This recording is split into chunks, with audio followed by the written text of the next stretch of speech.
Went to the doctor and sat down on the bed, and he got really quiet. And he panned to one side and then he panned to the other. I said, "Don't tell me that's what I think it is." He said, "Yes, that's what I think it is." He said, "Twins." I think I said, "Shut up," and I don't remember anything after that.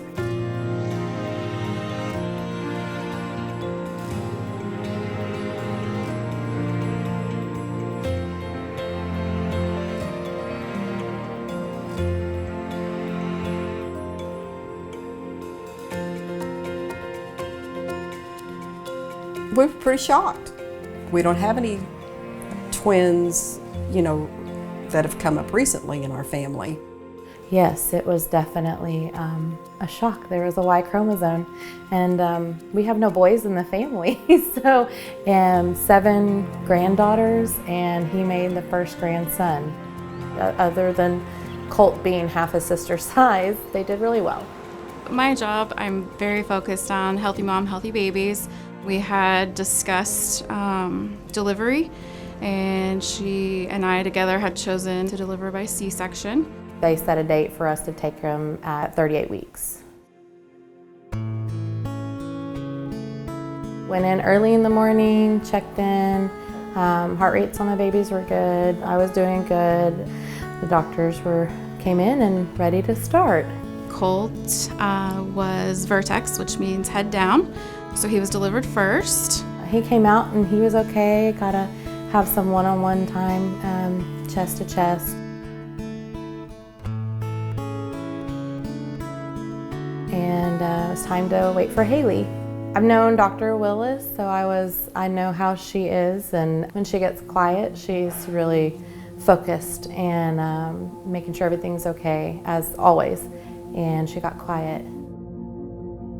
Sometimes everything is going well until all of a sudden it's not, and that's what happened with Lacie. Everything was going great until Haley came out, and that's when we realized that there was an issue and that we would need the support of the NICU staff.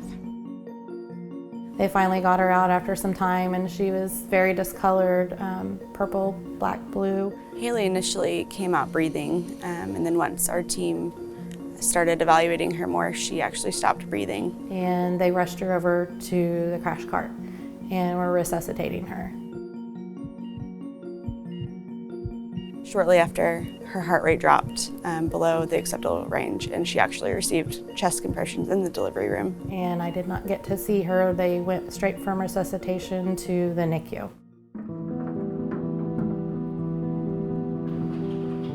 We were just sitting waiting for the announcement to come out, and the next thing we knew, we saw an incubator come by us, and it was Haley that was in it.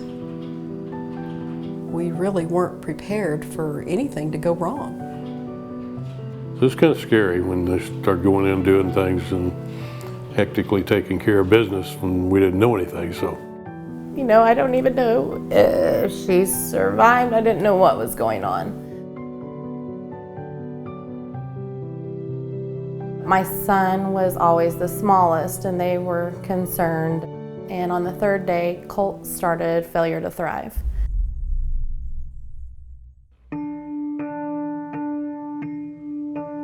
He stopped eating, stopped keeping himself warm and regulating his body temperature. He essentially started dying.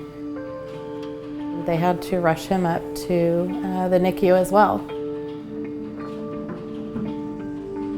I went up with him, and so they ended up putting our rooms next to each other. So I was going back and forth, making sure that both babies were taken care of. So it was very heart-wrenching, just knowing that she wasn't next to me with her brother. I didn't ever go home. I stayed, but I couldn't leave my kids. I had to stay there for them. And luckily I was blessed with a family that helped me through all of this.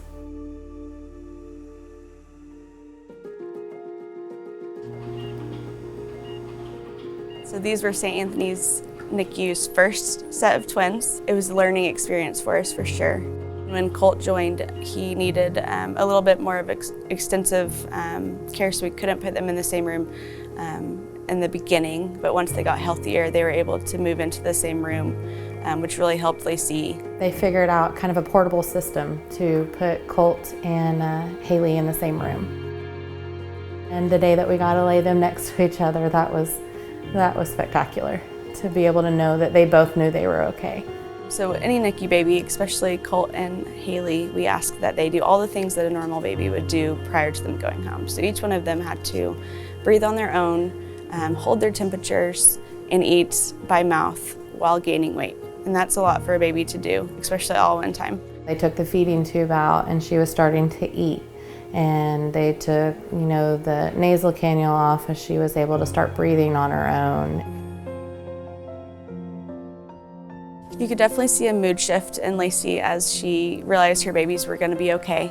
Actually being able to enjoy the moment of having twins and giving birth, and all of that encompasses. I don't know, maybe it was just the fact that we got to put real clothes on them and not just swaddle blankets. It was an amazing feeling. Here they are, they're healthy. I've had my family help me and all these amazing nurses. But I was scared, could I do it by myself when I got home? But I knew my family was there, and I knew we'd be okay.